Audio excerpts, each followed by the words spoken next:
Start Secondary Transition and Resilience Training. Who am I?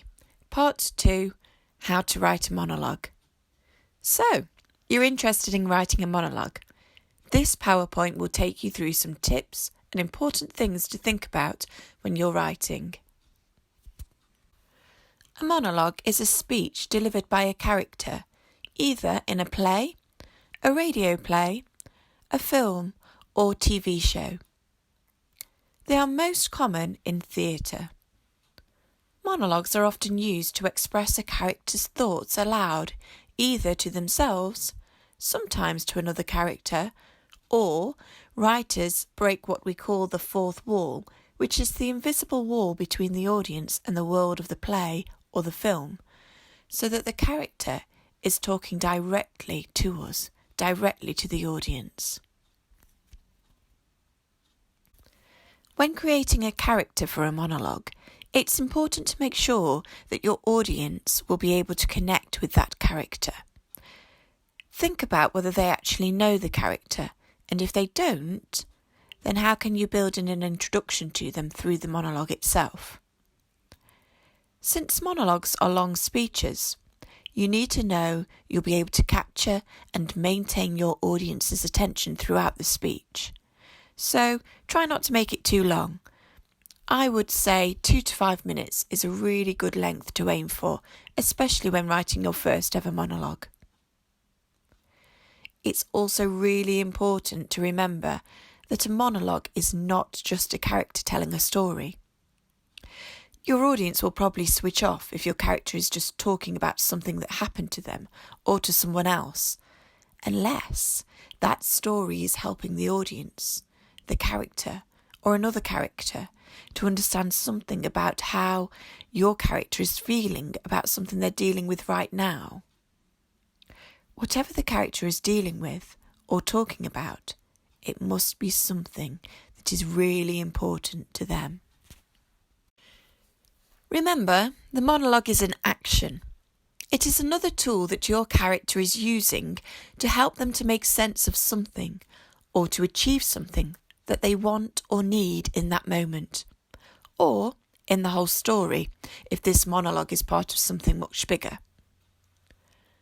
The monologue, therefore, must be in the moment too.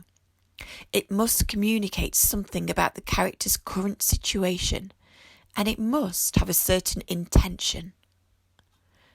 What do I mean by intention? An intention is a purpose, a goal, or a plan.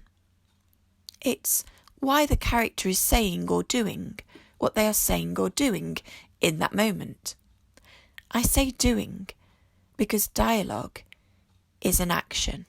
It's something we do. Are they using dialogue to reveal a secret, to answer a question, to release an emotion? Or are they using the dialogue in the monologue to cover something up, or to trick us? If you are clear on the character's intentions, then when the monologue is delivered to an audience, it can be a very powerful moment. It might help you to think about what your character wants or what they need at this moment in time. Remember, what we want isn't always the best thing for us. When we write a monologue, it's important that we think about our location and our audience. Where is your character when they are speaking? Have they arrived at school? Are they in the dining room the night before? Where your character is will affect how they talk, but could also be the reason why they are talking now. It's important to think what is happening at this time, and it will explain why the character suddenly needs to express their feelings. Similarly, you should think about the audience.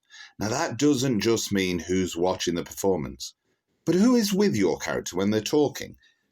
Understanding that might also give you a sense of why they are speaking about their feelings now.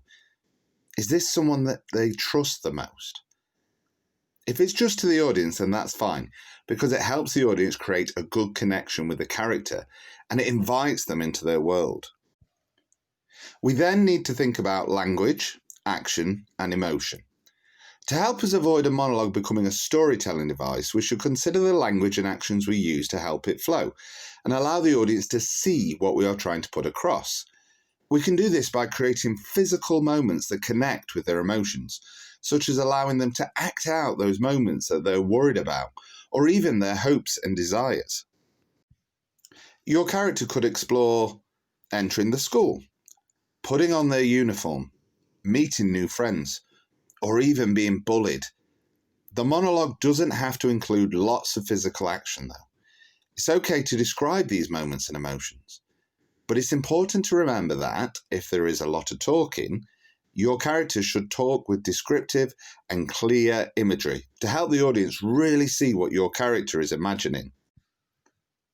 When we're writing our monologue, make sure to clearly describe the things that the character sees so that the audience can see it too. Make sure that the language is dynamic and it explores those feelings. You can do this by considering the senses. How do they think their environment will feel, smell, taste in terms of food and drink? What will it look like? What will it sound like? So, we've given you lots of tips to help you to begin to write your monologues. We hope that you're full of ideas and enjoy writing. But don't forget, monologues are written to be performed. So make sure you read them aloud, rehearse them, and perform them live or to camera. We'd love to see some of these. Happy writing!